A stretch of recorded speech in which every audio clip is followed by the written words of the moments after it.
freedom. Numbers 11. So in Numbers 11, this is when the people of Israel start their, children of Israel, start their journey. And of course, they started with a complaint. So the people are complaining about their circumstance. They are not happy. And what happened is God hears the complaint. And what he ends up doing is,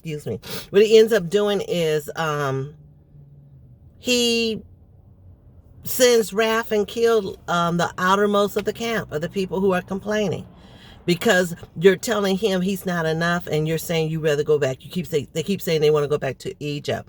So now they start complaining about the food. They say, where is the fish, the cucumbers, the melons, the leeks, the onions, the garlic? Where is all the good stuff we used to have in Egypt? But see, when you're saying to God that you rather be in Egypt, that is not a good thing. That is not a good thing. We're in grace and mercy right now, for real.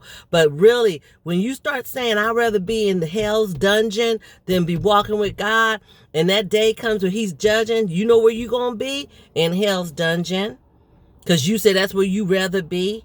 You know, I used to say things, crazy stuff like, oh, I'd rather go to hell anyway because, you know, they're going to be partying. They're going to be having a good time. They're going to be having the music up and all my buddies going to be there. Who wants to go to heaven? It's going to be all boring. But then I found out about the word of God, and it's not like that.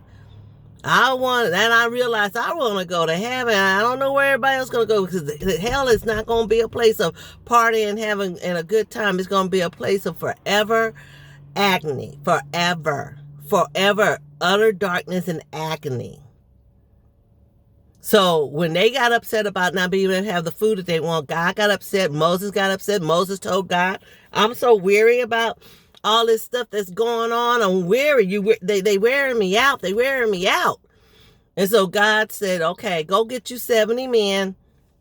And the spirit that you have it upon you, I'll put it upon them, and then they can work and help you.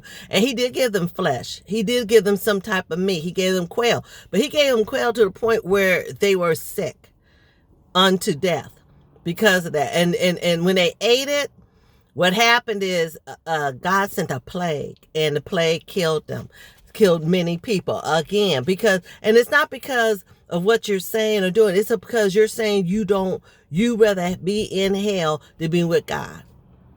You rather be without the Lord than with the Lord in your situation. And what's really beautiful about this chapter, it was like 600,000 men. And a lot of times when they say that, they're not counting women and children, they really mean men. But it was 600,000 men.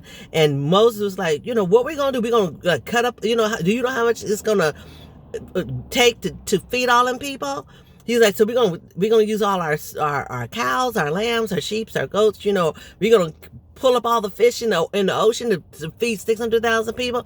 And God was like, don't you know that I can provide without taking from you? God is going to provide without taking from you, because he's a God of multiplication and addition. He doesn't take away. And when he does take away, it is trimming the fat. It's not slicing the good meat. He's going to trim the fat in our lives. And we may feel like, I need that. But you know what? God is saying you don't. And God's going to provide. And he provided for them. And he took nothing from them. You can be provided by God. Don't worry. You will be provided for. Well, that's my time. God bless.